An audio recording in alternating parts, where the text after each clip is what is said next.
I'm tempted to ask Amy straight away to go into how the reason and emotion are embodied in the morphological categories, but I won't kind of put her through that.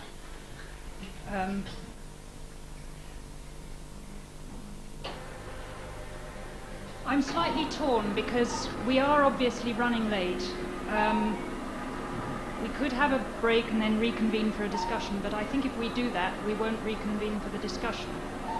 So I'm actually going to sort of push things along very fast and, in a way, try and combine, summing up some of the ideas in the conference as a whole with the papers that we've heard this afternoon. So some of the kind of crunching is going to be a little bit rough. When we were thinking about the topic for today and yesterday in the first place, I think it seemed fairly clear to us, as Larry said this morning, that talking about the urban or urbanism and talking about the domestic are very much two sides of the same coin. They're both things that arise in the 19th century as kind of explicit issues to be discussed. And they're both completely interwoven, that talking about urbanity rather than the city and talking about domesticity in those rather particularly 19th century ways are very interwoven.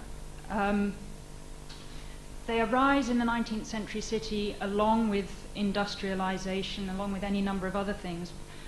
Also a particular kind of role given to the individual, an individual who's both suppressed as part of the masses and also valued for his or her identity, which I think is very much what was coming out in Amy's paper. An individual who in both those ways is, I suppose, in theory, represented through modern democracy, which also both suppresses and attempts to value. Our feeling was that this very appearance of urbanism and domesticity quite clearly led to an intimate metropolis. It perhaps sounds like a contradiction in terms, but I think when Hugh Campbell yesterday was talking about Almodovar's films, he showed very directly that it isn't. And Katerina this morning, I think, made it clear that it really is simply a condition that we are confronted with. So I suppose the next question is, if the intimate metropolis is there, is it something that's desirable? Or maybe what I mean more than that, what are its potentials given that it's there? And I think that's why a lot of the issues have revolved around how one might mediate between intimate and metropolis, because that seems to be what we have to do. And so I think we've seen a number of different ways of attempting that. Does scale mediate? Does trying to provide some kind of continuity between the intimate and the metropolitan provide a mediation? Or are they better related actually through distance? A distance which sometimes just becomes a kind of emptiness where the two remain kind of separate. Sometimes they're completely slammed up against each other, as I felt was happening in some of the earlier Ginsberg writing that we heard this morning.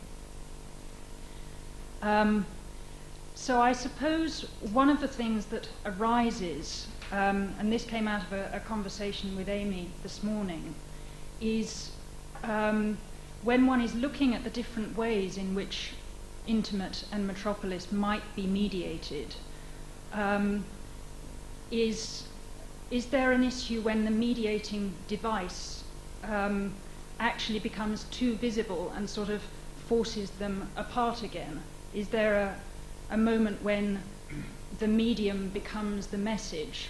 I think both Hugh Campbell and Peter Macapia yesterday sort of alluded to that, Peter talking about geometry, which perhaps traditionally might be something that you see through, but sometimes that geometry becomes so obstructive that it literally is physicalized and becomes an end in itself. Hugh was using those images of pixelated posters of the star of the Tennessee Williams play, which sometimes were working to kind of mediate between the individual characters, and at other times became this obstructive screen that stopped them from meeting. And I've forgotten to ask this group to come and sit here. Could you do that?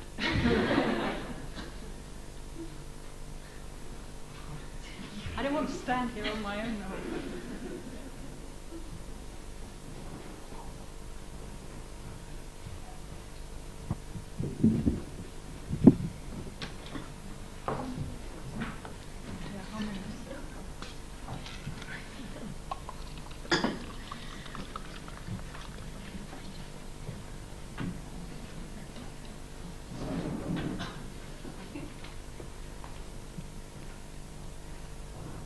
I mean, in a way, the question that I wanted to ask of us as a group was the issue, if one is thinking that buildings perhaps act as the mediator between the intimate and the metropolitan, do they begin to objectify themselves and stand in the way of that mediation? Or are they actually permitting it to happen? I would certainly say for myself that in the example of the Goncourt house, it objectifies and stands in the way. In fact, it sort of sucks in the metropolitan into the intimate, and so even though it's totally dependent on the metropolitan, it actually is like a leech and kind of doesn't give anything back. That would be my rather harsh assessment of them. So I don't know, I mean, maybe that's a far too complex a question to kind of throw out. Is there any possibility of addressing it? Maybe, thank you. Maybe if we are to look at the relationship between Judd's house to the Goncourt house, I'm trying very hard to answer your question, but what I think happens there is that the city is excluded to an extraordinary degree. And while I was very interested in the Goncourt need for a very ornate, elaborate setting for the generation of inspiration, if you want, and then a very austere cell, monk cell, in which the inspiration would come forth and actually something would be written, a creative act would take place.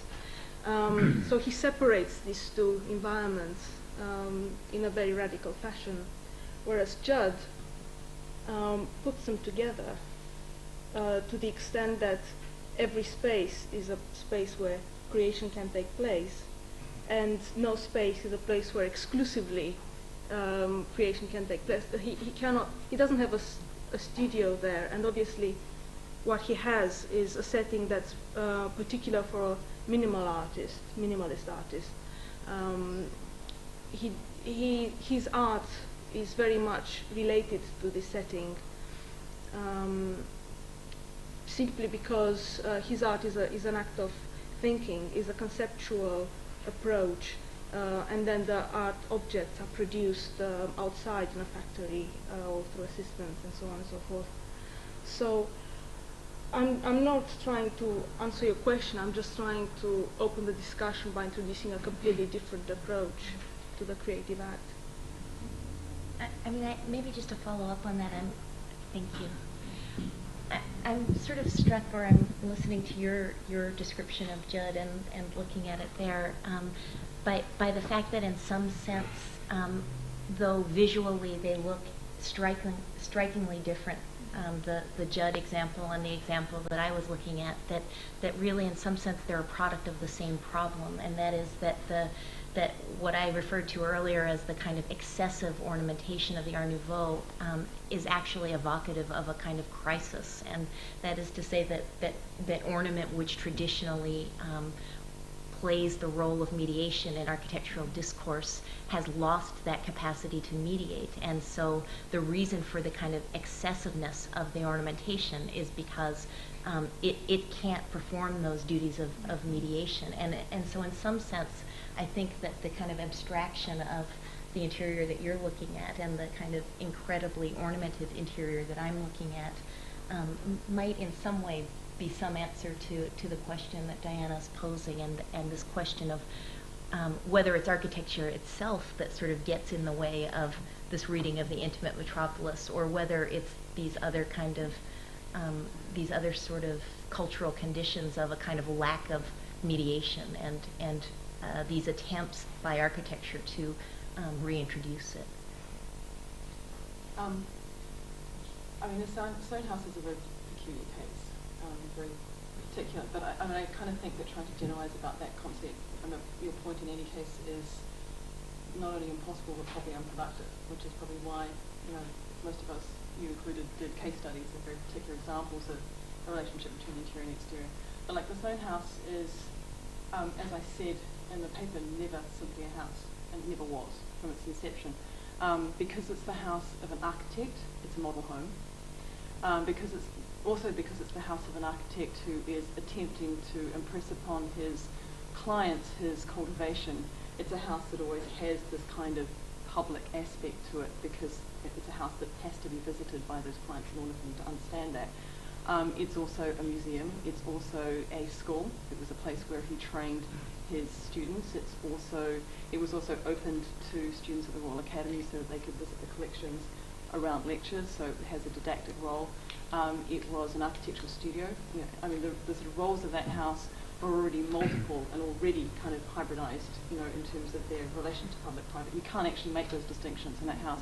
But it's also a house that is, like many other interiors in the city at the time, a space that has that hybridity, and a space that is connected to other interiors, which are interiors but nonetheless about the public realm. So like the interiors of spectacles, shows that you could visit. The Artifusicon, which is one of the ones I mentioned, was a precursor of the diorama. It's probably much less well known than the diorama, and even the diorama, people usually assume you mean the kind of diorama that you see in museums now, but the diorama was actually a special effects show. It was a revolving space where you would move between two scenes that were set up using like three-dimensional space to create special effects and using lighting effects, very much like a kind of collapse of theatre and cinema today, in terms of the kind of effects you could generate.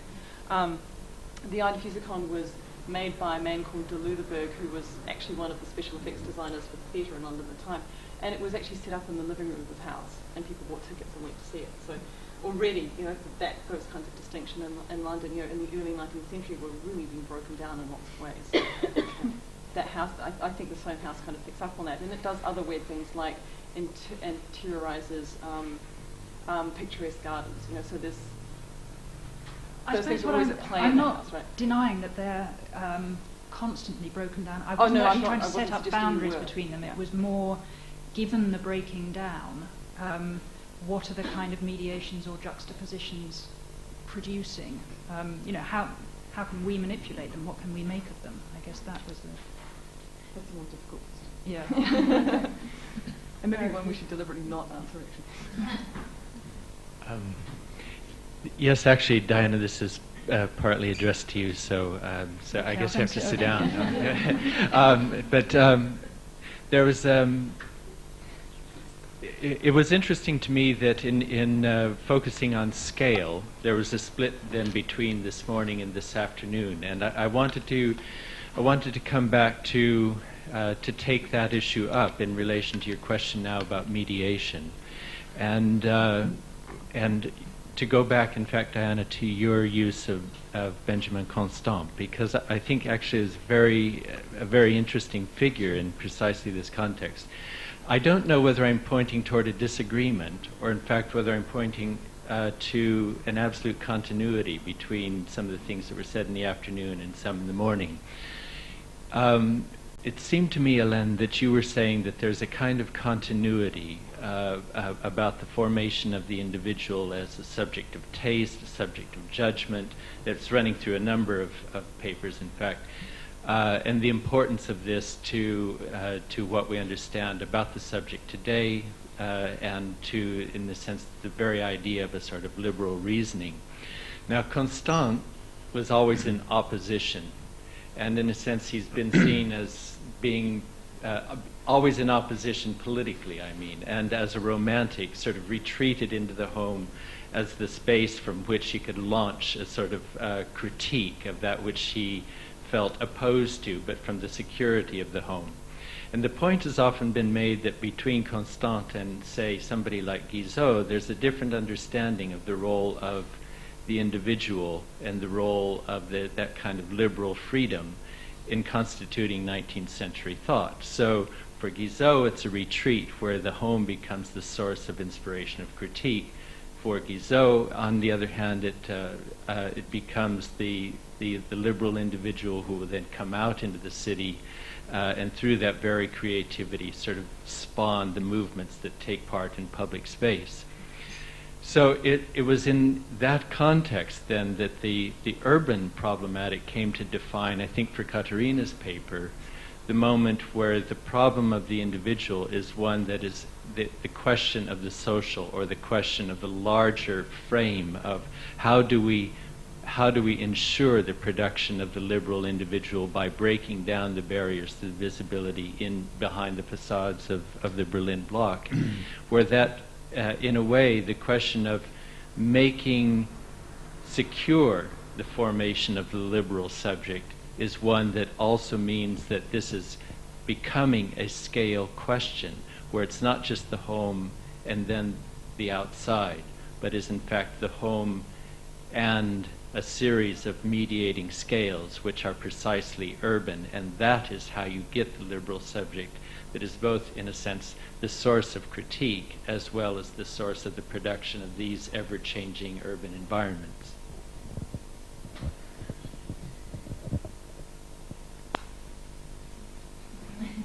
Is there a question? Do you disagree or agree?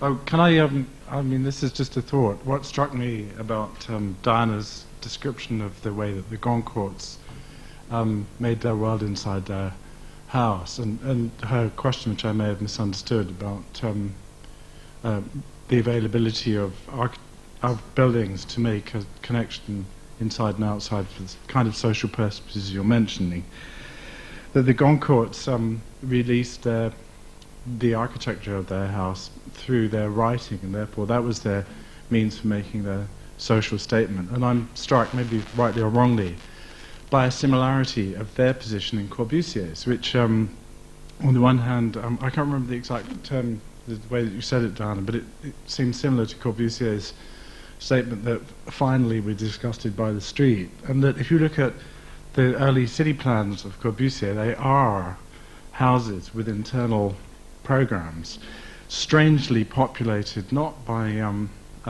objets d'art, but what would you say, objects of the world, which he said had come into being for us, in purist means, and which, incidentally, apparently when the Esprit Nouveau pavilion was first seen, it was seen as odd, deeply strange. It wasn't the icon that we now see it. It was seen as a very, very peculiar and disjointed space. So let's say if the Goncourt's view was that they lived inside their house and they projected a view onto the rest of the city. If you look at that in comparison with the Ville Radieux, it's a series of internalized houses in external spaces which amounted to nothing and which had no social program except aeroplanes landing on it. So for me that was an interesting possibility.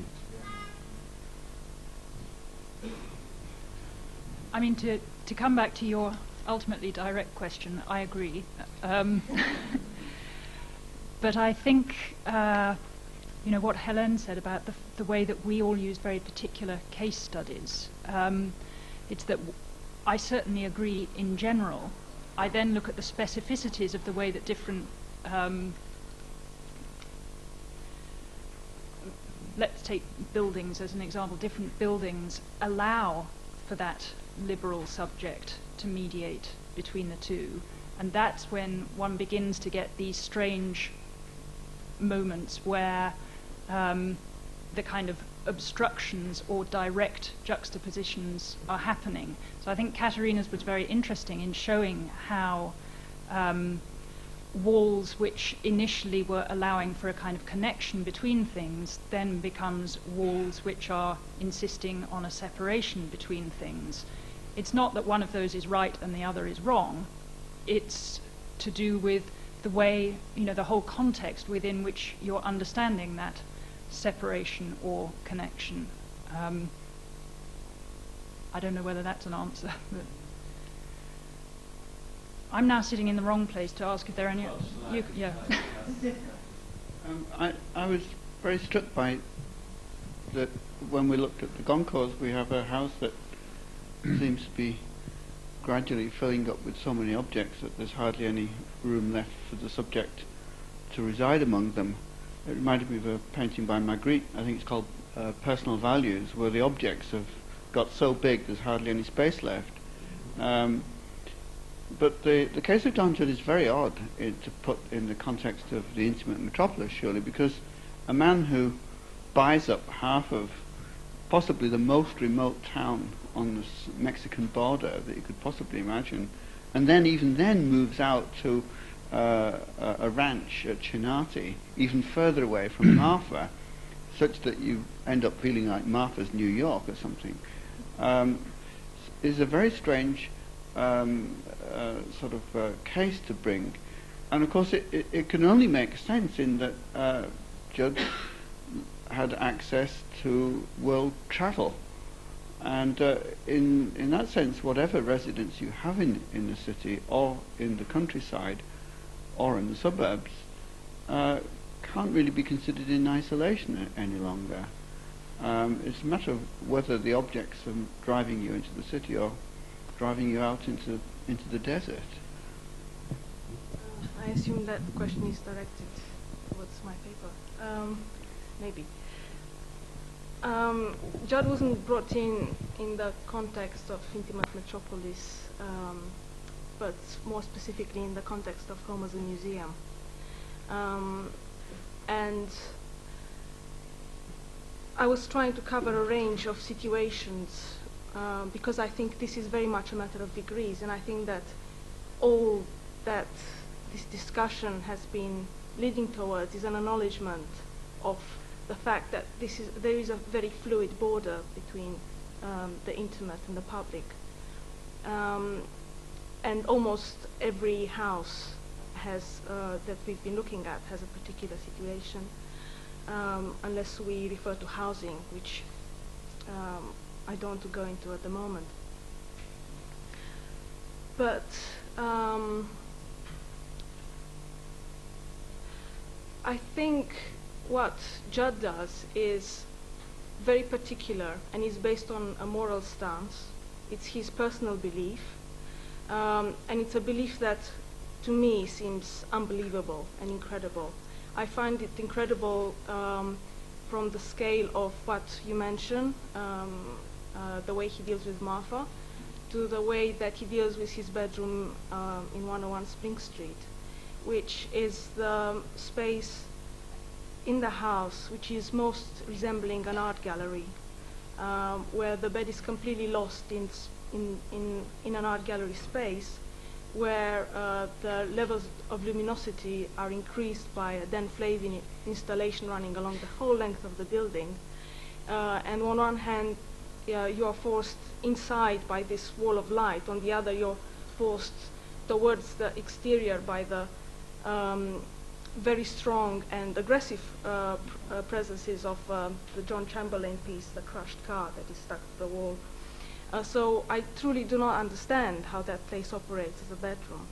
But I think it's very interesting to put his move to Marfa in context, put this house in context of his move to Marfa.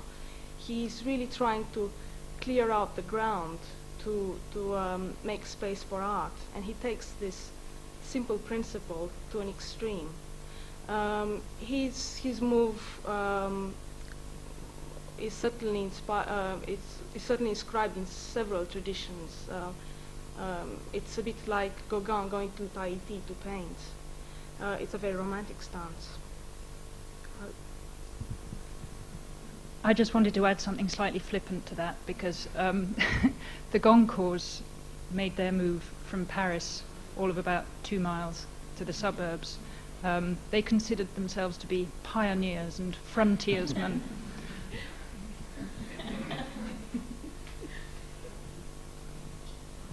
Well, to continue on this, everything, the colonization of industrial space by artists is also part of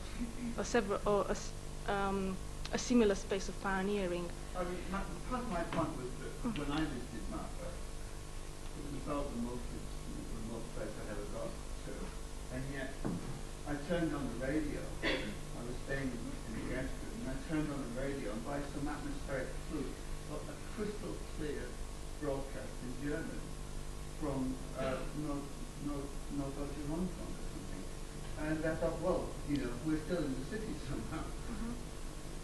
It certainly, Marfa wouldn't have existed if it hadn't been for New York. Just as Gauguin's painting wouldn't have existed if it wasn't for the Salon in Paris.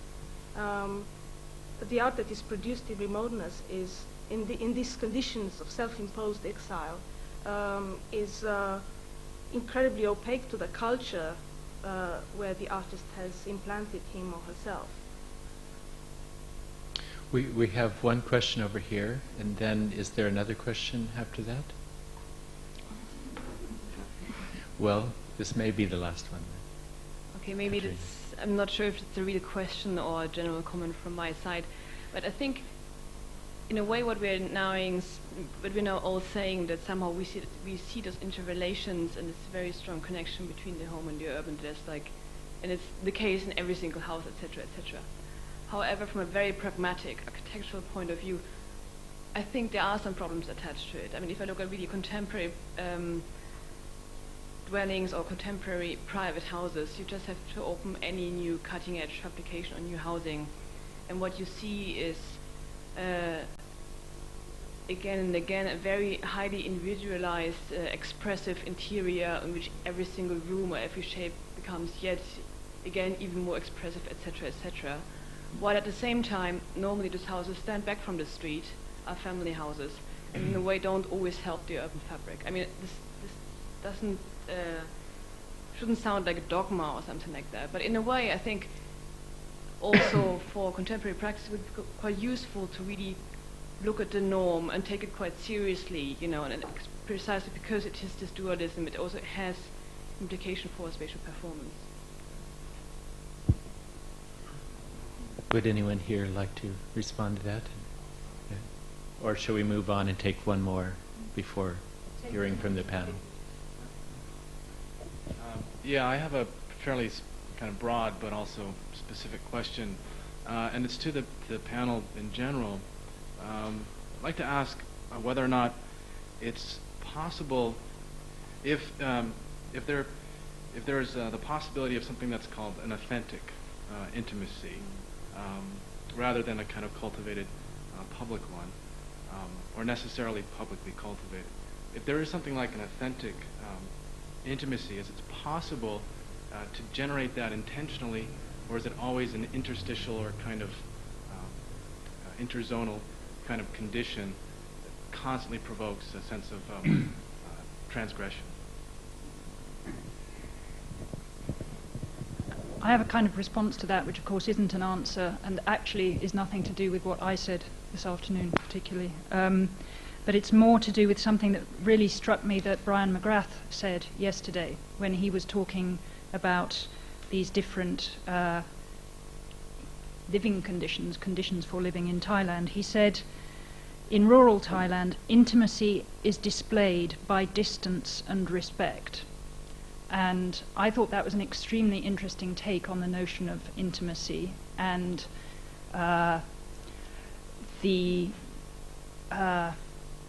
it was implied that this was an authentic intimacy, but it was one that required distance and respect. And I think a number of people, particularly yesterday quoting Sennett, were kind of revolving around the same sorts of issues. And yet we for ourselves often seem to have got into the situation where that distance becomes alienation, hence the need to display a different kind of intimacy. So as I say, that has nothing to do with what I said this afternoon, but... Can I sort of offer a counter response, because it relates to something? Because I think that the word that's been going around in my mind, especially after having heard Tony and Patrick's papers, which was mentioned in those, but less in others, is the word culture. And I think the sort of culture at its most, I don't know if it would be a capital C or a very, very lowercase c, but at its kind of broadest and most and deepest rather, is the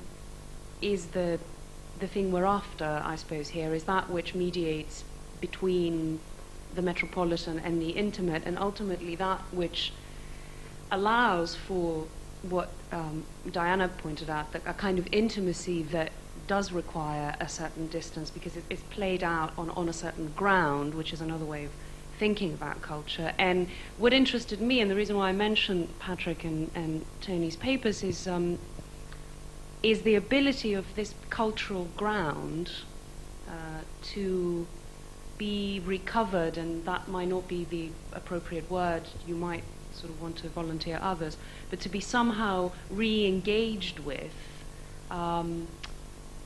beyond classifications and typologies and even histories or other historicisms. And therein lies a sense of authenticity, as I would understand it.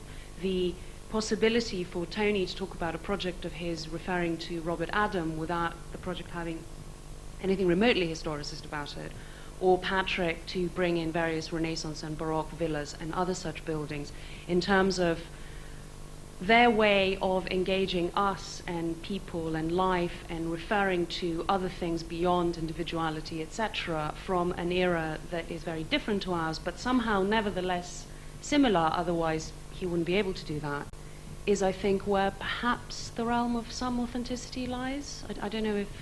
Well, it's interesting that this word authenticity has come forward, because a lot of what one has heard in this place and let's say through Rem Koolhaas or a number of American proponents, I won't say architects, but people who are claiming to make form, has been, especially in Rem's case, in the past, been an abandonment to events, especially a sort of euphoria almost in the dystopia of events, and on Rem's case, in several instances, an outright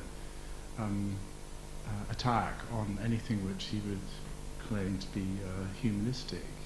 I mean, I've heard of it and seen it, and so it's very interesting to me that one of the underlying bases, I think, of this conference is precisely the reverse of that. That when you say a recovery, I don't think it is a recovery. I think I mean, I might be wrong. You know, that we are in a world of immense selfishness, but I think we're also in a world where people see the need for a degree of collaborativeness, degree of respect, and those issues are very much back on the agenda, which is what's so very interesting about the subtext of this conference. I'd like to offer a kind of slightly different perspective. I mean, the word authentic is a word that I always have to treat with some suspicion, so I want to kind of bracket that. But what I would like to sort of talk about is something that I think actually probably wasn't really mentioned very much, if at all, in the conference as a whole, which is that rather than seeing the intimate metropolis as an instance solely of the domestic in the city, I'd like to suggest that there are probably hundreds, and I could certainly suggest them, but I won't, of instances where the city itself, outside of the domestic, is an intimate space. And I think actually, you know, as we sort of walk away from this conference, that I think is something to be left thinking about, is the moments in which the city itself is actually already intimate in its very publicity. Can I respond? There was a weird kind of slippage or verbal tick which a student of mine came out with when she was writing about the Muller house, and she started using the phrase intimated space, which when you think about it is delicious because it implies intimated, which is the offer or invitation or premonition or participative possibility. And I think that allows us to think about scale, as Larry suggested, not just in its physical manifestation of a grid, for example, as a representation of an abstraction of matter, but instead as a process of articulation and kind of alluding to a Platonic view of space as choric and mixing and receding or coming to foreground, and it's interesting that of course that chora is a phrase which relates to theatre, and underlying a lot of the talks throughout the 2 days has been the idea of the performative. And what I think I'm trying to talk about is the fact that I think this connects to the idea of the museum in the house, because that involves time as a historical dimension of something which is brought to visibility through artifacts, but also in the Sohn case, for example, the idea of the fragment being something which alludes to something which is melancholic and lost and yet partially provisionally available. And that time also operates in the work of Donald Judd, for example, that in what Robert Smithson calls entropy, and the idea that thinking itself, or imaginative space, is, as Smithson was arguing, kind of inevitable within the phenomenal, and that the way in which we think about something can change historically. The way in which we can, this room, I've kind of, the room upstairs, I got married in the room upstairs, and we've done crits in those exhibitions, and we can do all sorts of things in space because of the capacity of imagination to understand scale, less in terms of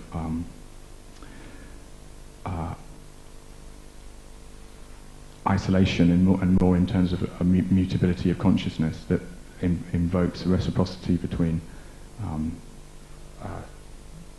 the effects of space upon one and one's effect upon space. Well, I suppose dialogue is interesting here because that's the dialogical space is what Plato's talking about. It's also a space of becoming, which becomes not just in terms of time understood as limitless and expanse, but also time as a space of logos, a space of language and of discourse and the theatricality of that. And whether authenticity in the modern sense means individuality, which is terribly suspect from a post-critical position, but also from a humanist position, because authenticity might actually be something which is, you see somebody becomes a judge, they put a wig on and they act out the role of being the judge, and of course justice is not something that can be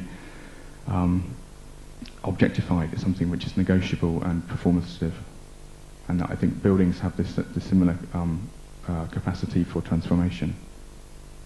There's one final question from Charles.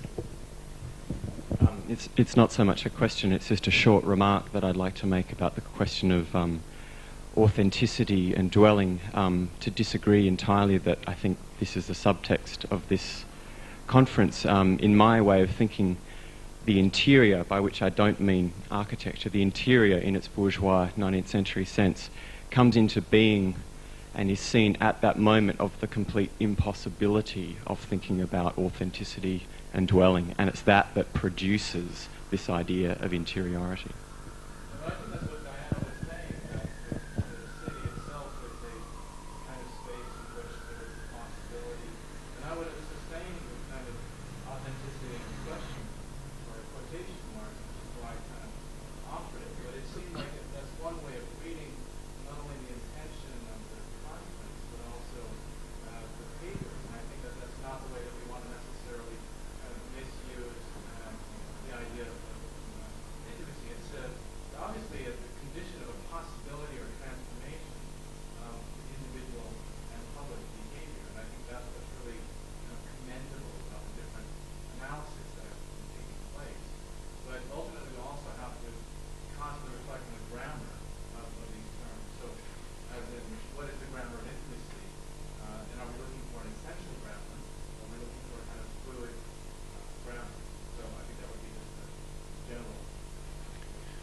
Well, I think that what we have now uncovered are the reasons to continue this discussion over perhaps drinks, but certainly over months and years to come, because it doesn't seem, if this topic hasn't gone away since Constant, then it probably isn't going to go away for a little while still.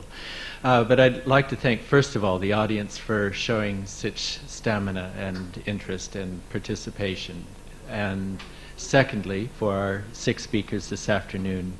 And thirdly, I'd like to echo what Amy has already said and thank very much Diana and Marina and Vittoria very much for a wonderful conference. Thank you all very much.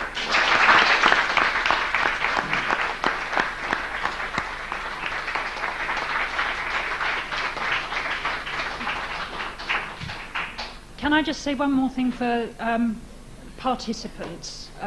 Can we congregate in the South Jury Room, which is probably locked right now, which is why I'm saying it will be unlocked in a moment, and it would be very nice if we could meet in there just one more time. Thanks.